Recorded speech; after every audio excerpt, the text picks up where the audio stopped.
para que estemos más conectados.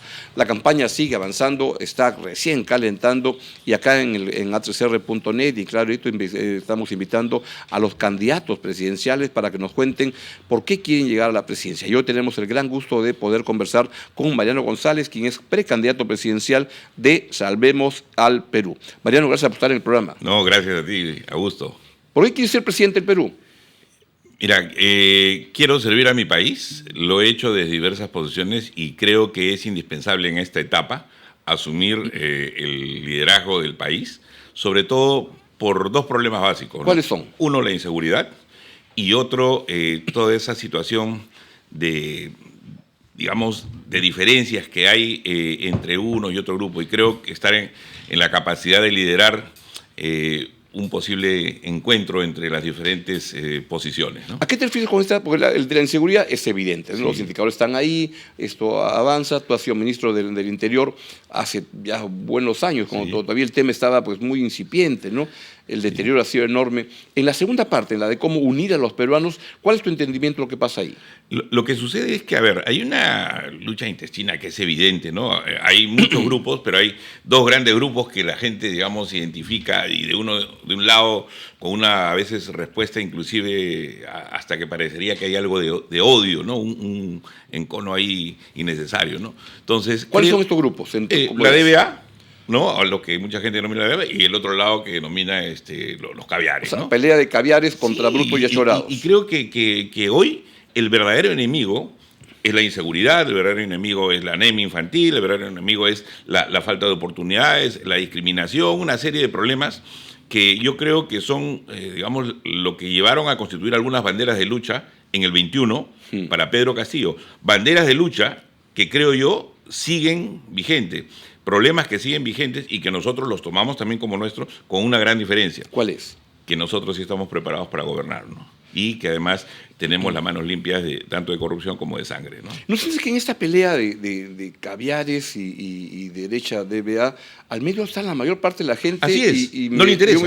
Yo me ubico en esa parte ya harto de esta pelea de tanto tiempo que de repente tuvo un momento en el cual había una justificación, pero en este momento la mayor parte de peruanos los ve estos dos sectores como marcianos. Sí, ahora, evidentemente también gran parte de la responsabilidad de que esto sea agudizado la tenemos todos, pero principalmente creo que un grupo que yo diría con tres patas, ¿no? Por un lado el Congreso, ¿no? Con esta alianza, con esta bancada más o menos con el acuñismo, el fujimorismo y con el serronismo, además que ha sido parte de esto, y algunos socios minoritarios como Somos Perú, que hoy está gobernando.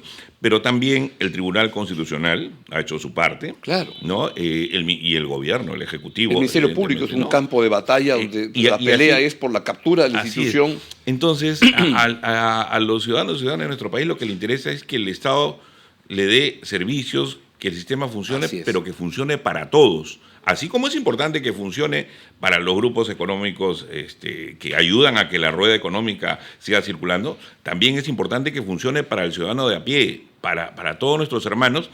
A ver, no puede ser que en un país donde nos jactamos de la bonanza económica haya casi 44% de anemia infantil entre niños de 1 o de 0 a 5 años. Eso es inaudito y creo yo que es un crimen, ¿no? Es un crimen que hasta el día de hoy tengamos una brecha en infraestructura de más de 110 mil millones de dólares, o sea, y en un país que ha habido crecimiento. Entonces, creo yo que tenemos que encontrar un camino, pero nada de esto se va a poder si no solucionamos el problema de la inseguridad. Y en ese tema creo que más que hablar mucho, hay que hacer mucho. Y ahí sí creo yo que marcamos una diferencia, porque particularmente nosotros creemos que el problema de la inseguridad ya no es un problema solo de orden interno, no es un problema solo que merezca la coordinación entre municipios, gobiernos regionales. Creo yo, es un tema ya de defensa nacional y esto merece una respuesta de guerra, pero guerra al crimen, no guerra entre nosotros, ¿no? Es bien interesante lo que planteas, porque además, no sé si tienes yo creo que el crimen organizado ya es una fuerza política. Así es. Que tiene una bancada parlamentaria que está un poquito por acá, por allá, pero que es una fuerza que se manifiesta de manera política y que avanza de una manera consistente. Y el Estado tiene que acompañar no solamente en la búsqueda de la solución, ni cuando se encuentre inclusive esta vía de solución, sino permanentemente. ¿Y a qué me refiero? un caso, por ejemplo. Hace muchísimos años, cuando las economías criminales... Hoy la minería ilegal es la principal economía criminal. Significa 2.5% del Así Producto Bruto, más grande que el narcotráfico. Así es, entonces. Pero la gente no se acuerda que antes, cuando el narcotráfico era la primera economía ilegal, había muchos programas, Naciones Unidas, de vida y N instituciones, ayudaban, por ejemplo, a lo que se llamaba antes buscar un cultivo alternativo, ¿no? Pues sobre todo para aquellos productores de coca.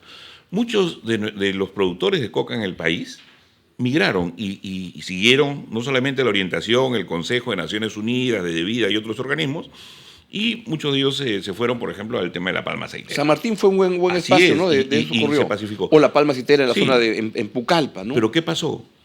Después de aproximadamente un año, en el mejor de los casos 2 años, la gente fue dejada a su suerte, ¿no? Y hoy, por ejemplo, es un espacio donde la gente no tiene ningún acompañamiento, ni de la cooperación internacional, ni del sistema interamericano, y menos aún del propio Estado peruano. Entonces, no puede ser que nosotros digamos, hay que solucionar el problema, y después, cuando se encuentran vías de solución, se deje a los hombres y mujeres que han cooperado para que esto se solucione a su suerte. Y así como este caso podemos encontrar, mi temor es que si no se hace responsablemente todo un trabajo para solucionar el problema, no solo de las economías criminales, sino de luchar a fondo contra la criminalidad, mañana más tarde tengamos un nuevo problema social. Pero sí creo que es factible, y para ello es indispensable que nos enfoquemos prácticamente en la visión, lo digo categóricamente, de una guerra. Y una guerra donde el crimen no te pregunta si tú eres de BA o eres caviar. No te pregunta si eres así o eres asá, si eres de la U, de la Alianza, ¿no? O sea, el crimen. Ni siquiera si eres de izquierda o de derecha. Categorías que ya están como de pasadas de moda. Ahora, uno puede tener obviamente sus ideas. Yo tengo mis ideas, sí, pero yo no puedo pensar en que hoy se va a gobernar con un modelo, digamos, anquilosado en el pasado, ni tampoco pues con un modelo mercantilista, ¿no? O sea, creo que el equilibrio justamente nos debe llevar, independientemente de que uno tenga o te pongan el rótulo de izquierda o derecha. Yo no tengo ningún problema con la gente que me dice que soy de izquierda, pero eso sí, creo yo que mi grupo es un grupo amplio, un grupo que tiene matices, pero creo basados en en una unidad programática, pero básicamente con 2 líneas maestras, ¿no? Propender al equilibrio fiscal, cosa que ha roto este Congreso, ha vulnerado el rol rector del Ministerio de Economía y Finanzas, hoy es una mesa de partes, y lo otro es declararle la lucha al crimen. Y para eso nosotros estamos hace muchísimo tiempo construyendo no solamente un discurso, sino una praxis del orden y la seguridad, cosa que desde el progresismo a veces... ¿Cómo se podría derrotar a la inseguridad? A veces me da el temor, hablando con gente de la Fuerza Armada, me decían, mira, con Sendero nos dimos cuenta que ganábamos la guerra cuando teníamos a la población del lado nuestro. Nos equivocamos mucho cuando no nos dimos cuenta de eso y cometimos errores muy graves en términos de afectación a las comunidades de la sierra, etcétera, donde se le veía como enemigo. Cuando nos dimos cuenta de eso, todo cambió. Pero en ese caso Sendero vendía una ilusión de futuro. Acá la minería ilegal te da un presente que es dinero. Y con ese dinero pagas el colegio, pagas tu comida. Es un ahora, y mientras tanto el Estado no da una alternativa. Entonces, si yo soy ahí, pues tengo que escoger por cómo vivo. Cuando me refería al problema de las drogas, hace algunos años debí hacer un estudio, y no me voy a referir concretamente a un distrito en particular, con el nombre me refiero, pero se determinó que habían localidades donde el dinero del narcotráfico prácticamente manejaba el 98% de la economía del lugar. Claro. Así está pasando ahora con la minería. ¿A qué voy? A que probablemente hasta la limosna del cura era dinero del narcotráfico. Claro. ¿Y por qué pasa esto? Justamente porque el Estado está de espaldas a esa realidad. Entonces, y los problemas de nuestro país no se van a solucionar con el San Benito, digamos, del retiro de la Corte Interamericana, ni mucho menos. O sea, a ver, nosotros, por ejemplo, tenemos claro que manteniéndonos en la convencionalidad, manteniendo, digamos, inclusive el orden constitucional y dentro del Estado de Derecho se puede hacer mucho. Para ello, obviamente, tienes que saber dónde tocar, tienes que tener también un buen equipo y tienes que tener claridad de lo que se tiene que hacer y tener la capacidad de entender que representas, cuando eres autoridad, a todos. Es decir, a la gente que piensa como uno y a los que piensan diferente. Mariano, y salvemos el Perú, el partido que lideras. ¿Qué es lo que haría en concreto para plantear esa guerra y que pueda ser exitosa? En primer lugar, y es algo que lo hemos dicho públicamente, o sea, hoy por hoy lo que se tiene que hacer es dar un paso, y para ello básicamente echar mano a un instrumento legal que es el Consejo de Seguridad y Defensa Nacional. Es decir, que las decisiones que se tomen, más allá de publicitarlas y de hacer show, como creo que ahora se hace, es tomar decisiones. Primero, fortalecer, y así muy ordenadamente, todo el sistema de inteligencia. Sí o sí. Inteligencia, sí. Ahí meter muchos exacto. Y además, recursos. Hay que ser claros, el sistema de inteligencia fue... Es lo clave, ¿no?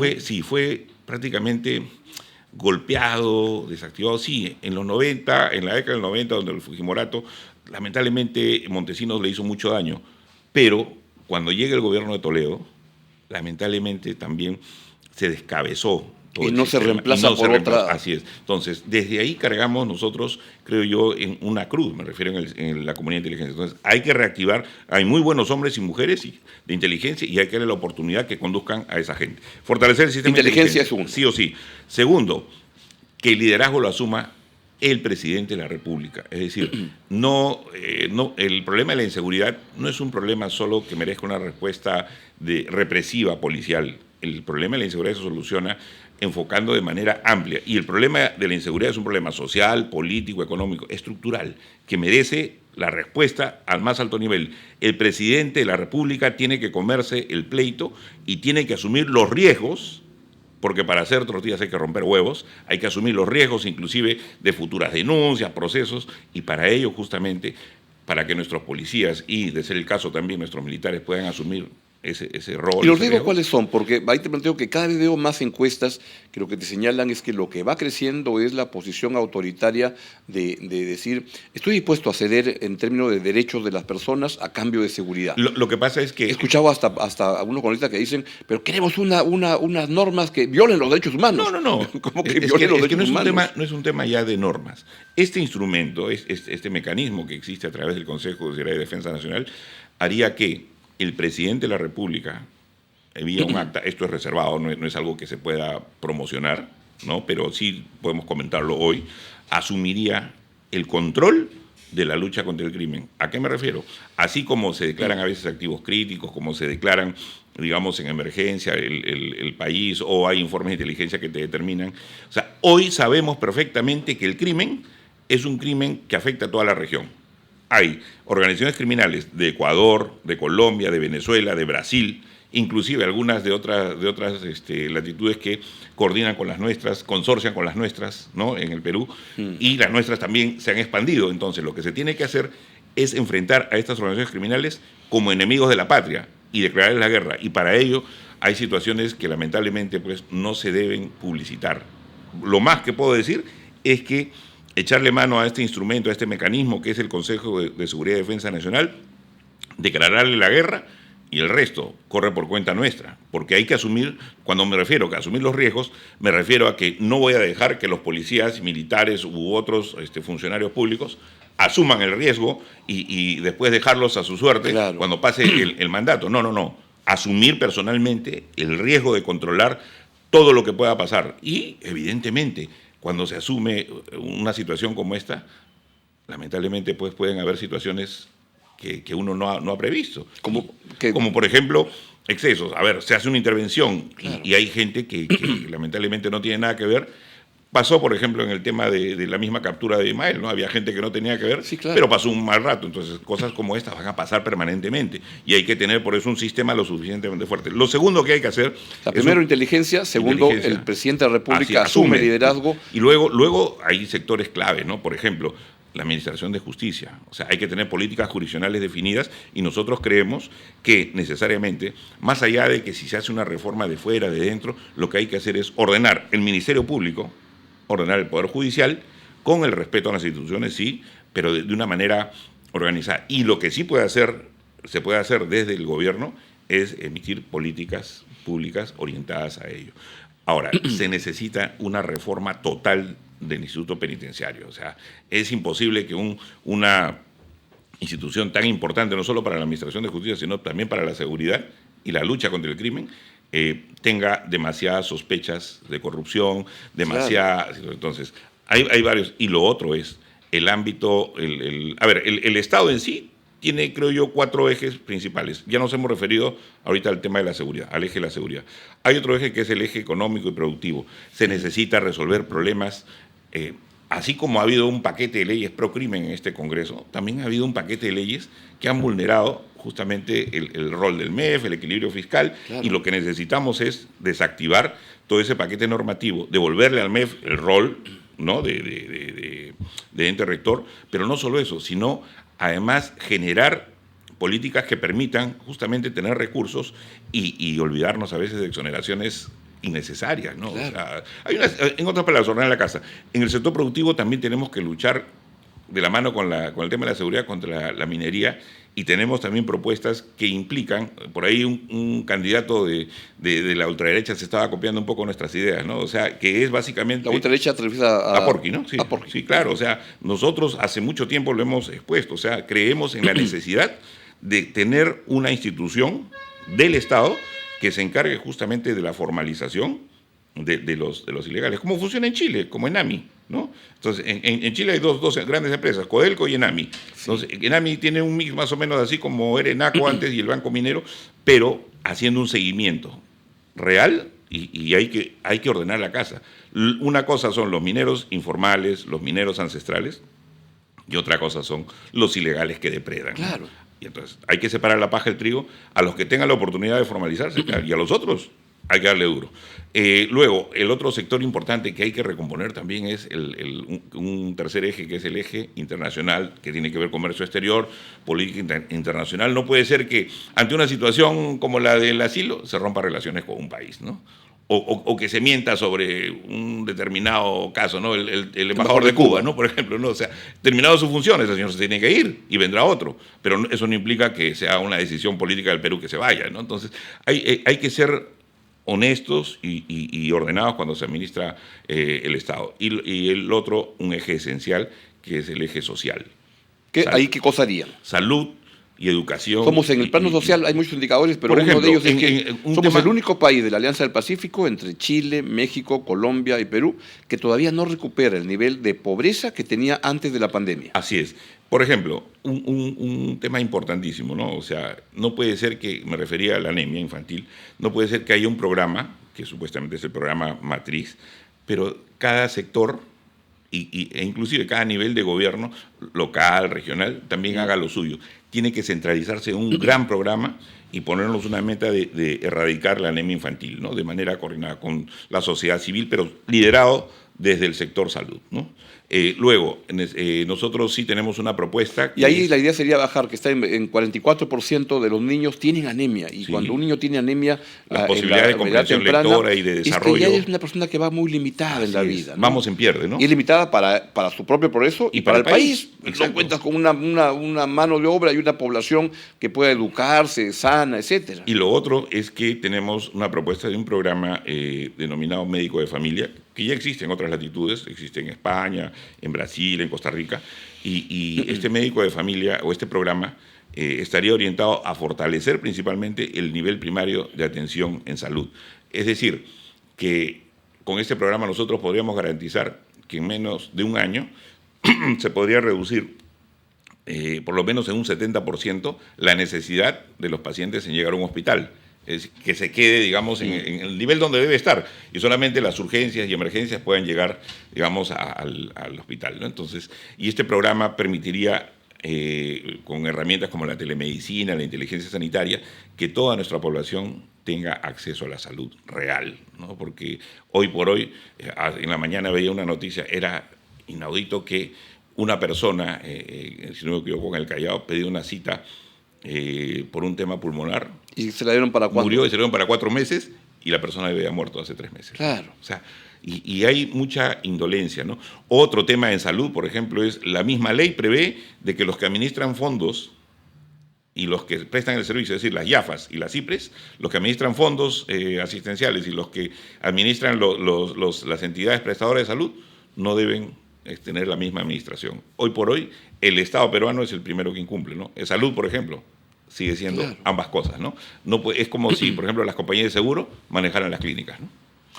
¿Y qué se requiere para que la población, la ciudadanía, y qué papel tiene la presidencia de la República liderando para que se pueda encaminar la reacción ciudadana de una manera potente, bien encaminada? Y ahí siempre creo que la presidencia tiene una capacidad de liderazgo fuerte, no sé, en la inseguridad, el no normalizar, cuando veo casos de que le roban el carro a un maestro con el que lo contrato de vez en cuando, y entonces le digo, ¿qué pasó, maestro? Se lo han llevado, pero ¿y ahora qué va a hacer? Y me te dice, llaman. Estoy negociando Sí, con ellos. exacto, sí, te Ah, llaman. o sea, pero ya estoy por conseguir una rebaja. Entonces, asumimos que es normal ese tipo de cosas. O te roban el taxi, me contaba otra persona ayer, y te dejan una papel que te dice, llame acá. Y van a la comisaría, y ese pues es papayita, es llama por teléfono, di que vas a ir a pagar la coima y atrápalos. Pero no ocurre eso. Hace algún tiempo una persona, un consultor internacional me comentaba y me decía que en otras latitudes, o sea, en otros países, pasaba que se había prácticamente institucionalizado, por ejemplo, un narcoestado, ¿ya? Y que todos tenían su padrino. Claro. O sea, para evitar justamente caer... Si no hacemos algo en nuestro país, podemos llegar a eso. Es decir, claro, que todo absolutamente esté manejado por grupos mafiosos. Claro. Y estamos en esa ruta. ¿Estamos a tiempo de evitarlo? Claro que sí. Me da pena porque creo que efectivamente en todos los grupos hay gente buena. Sin duda, claro que sí. Pero institucionalmente... Es más, cuando se habla de los venezolanos, oye, ¿qué será? Pues el 1% que son delincuentes. Exactamente. El resto es gente el 1.2%, trabajadora que viene a punto, buscar un espacio y que en muchos espacios le dan una modernidad al Perú y traen un impulso enorme. El 1.2%. Ah, sí, eso es. Eso es. Claro. O sea, 12... Entonces está muy mal estigmatizar que todo venezolano... No, es gente que migra como hemos migrado los peruanos tantas veces y... Lo que sí no se puede dejar de reconocer que con la presencia una violencia muy fuerte de grupos extranjeros, tanto venezolanos y de otras latitudes también, en la región, lo que ha generado es que los índices de violencia se han disparado. Sean mayores, ¿no? Entonces, antes te robaban, ahora te matan. Hace algún tiempo, con algo de ingenuidad, un ministro dijo, ¿no? En el gobierno de Dina, ¿no? O sea, nuestros choros eran menos violentos, eran mejores, ¿no? Extrañamos a nuestros... como esa vez que alguien dijo, nosotros matamos menos, ¿no? Claro. O sea, en esa lógica... Lo que tenemos que hacer básicamente es reducir los índices de violencia. El problema de la inseguridad, y hay que ser claros, va a tomar muchísimo tiempo estructuralmente corregir las causas, las condiciones que generan la inseguridad. Pero lo que sí se puede hacer rápidamente es reducir los índices de violencia. Y para eso hay que tener bien puestos los pantalones, porque no es cosa de delegar simplemente y buscar especialistas. Sí. Ahora, en nuestro equipo, por ejemplo, de especialistas... ¿Qué equipo tienes? Estamos viendo justamente, por ejemplo, en el tema de seguridad, hay uno de nuestros asesores, que lo vamos a revelar en breve, cuando termine el tema interno y podamos ser formalmente proclamados como candidatos. Tenemos gente, por ejemplo, que está trabajando proyectos y muy, muy desarrollados, por ejemplo, para temas de inteligencia y poder tener en tiempo real la ubicación de los fascinerosos, de los criminales, sin necesidad de hacer una gran inversión ni nada. Ahora, esto va a demandar, evidentemente, pues, el compromiso, por ejemplo, de las compañías de teléfonos, ¿no? Va a demandar que el Estado también se ponga fuerte, se ponga firme y le diga, oiga, este problema nos afecta a todos y ustedes tienen que mojarse también. Pues es cosa que se le libera a las empresas de responsabilidad, porque hoy en día ellas no pueden por ley dar esa información, pero si la ley les lo permite, hay mecanismos justamente en inteligencia que estamos, que no son inventos solamente nuestros, funcionan en otros lugares. Pero sí puedo adelantar, por ejemplo, de quienes van con nosotros al Congreso, al Senado, ¿no? Por ejemplo, con nosotros está para el Senado Jude Simon, ya que, bueno, además de diputado en su momento, presidente regional 2 veces, congresista, presidente del Consejo de Ministros, ¿no? Claro. Está con nosotros. También está Diego García Sayán, que ha sido ministro de Justicia, ha sido canciller y presidente de la Corte Interamericana. Y nosotros justamente es una apuesta por la convencionalidad, pero con una clarísima, un compromiso de mano firme, ¿no? Ver como candidatos al Congreso. Al Senado, al Senado. Sí, también está Jaime Freun. Ya, nosotros hemos encontrado una lista, por ejemplo... ¿Jaime Freun es el médico? ¿Quién es? No. Jaime Freun es un empresario, y tenemos varias vertientes, ¿no? Por eso está también Jorge Villacorda, ¿no? Que ha sido presidente de CEDAPAL. Claro. La plancha a la que yo postulo, tengo a Wilber Portugal, que es un dirigente, abogado y dirigente de Puno. ¿Ya? Nosotros tenemos el apoyo en Puno de un movimiento muy importante que se llama Mira, que es un movimiento con mucha presencia en todas las provincias y distritos de Puno. Él va con nosotros en la primera vicepresidencia. En la segunda vicepresidencia va Catherine Ramírez, que es una médica de 35 años, muy joven. Es la más joven probablemente en todas las planchas. Estupendo. Y además con una especialidad en salud pública, ¿no? Entonces, y tenemos también, además, un equipo muy importante de un grupo que se llama Participe. Participe, liderado por Álvaro Aures, que inicialmente tuvo también en sus filas a Modesto Montoya. ¿Ya? Entonces, y este grupo, ¿por qué digo que es importante? Porque son profesionales en promedio de 42, 43 años, ¿no? De promedio, de edad, gente que hizo el pregrado en Perú y casi todos el posgrado fuera. Y también hay gente que ha hecho pregrado y posgrado fuera. Entonces, y esta gente es un grupo muy importante que está trabajando con nosotros, no solamente el tema del plan de gobierno y las propuestas, sino también analizando cada cosa que pasa. Y nosotros, silenciosamente, lo que hemos hecho, hemos viajado tanto al sur, al norte, más allá de ir con propuestas, ir escuchando a la gente, ¿no? Porque nosotros desde un gabinete podemos tener la claridad desde el punto de vista pues, de la experiencia técnica, la experiencia política, pero no hay nada como tener un gran proceso de retroalimentación con nuestra gente, ¿no? ¿Siente que eso es una cosa, por ejemplo, viendo el caso de Gerí, que en un mes ha acumulado un capital político de una aprobación, la puede perder, ¿no? Pero tener como 56%, algo dice del escuchar a la gente? Hay un estilo ahí que lo que hace Gerí puede implicar de elecciones para candidatos, de qué es lo que la gente está queriendo. Yo veo dos aspectos, ¿no? Hay uno positivo, evidentemente, que es el que tenga mayor conexión con la gente. Yo creo que en el ámbito de la comunicación política, que tú conoces muy bien, o sea, sí ha logrado empatía y es importante. Pero en el lado, digamos, del fondo, sí creo que lo digo con algo de escepticismo, o sea, es fofo, ¿no? O sea, la música es estupenda, la letra todavía hay que mirarla con más cuidado, ¿no? Y justamente en los problemas claves veo que, como dicen en las redes sociales, es show, ¿no? O sea, no hay un contenido, ¿no? Entonces, la política, si no soluciona los problemas de la gente, no sirve. Y las políticas públicas, si no se pueden medir por resultados, tampoco, ¿no? Entonces, en el tiempo lo veremos, pero particularmente yo soy escéptico porque creo que lo que está viendo es una reconexión desde Palacio de Gobierno. Claro, frente a Dina, la valla estaba muy baja, ¿no? Claro. O sea, frente a Dina, que no conversaba con los medios o era áspera con los medios. Entonces, obviamente, ahí hay un avance. Pero, en tema de resultados, esto va a permitir quizá un ambiente electoral positivo. Pero sí hay aristas que me preocupan, ¿no? Como por ejemplo, evidentemente, el estado de emergencia, para mí, la única motivación que tuvo es evitar las protestas, ¿no? Porque no hay ninguna situación concreta, los índices no se van a reducir. Y proyectos descabellados como el de la congresista Medina, ¿no? Que por ejemplo, el que se tapa la cara debe ir a la cárcel. O sea, ¿no? Realmente, y eso es un tema que tenemos que atacar en todos los partidos.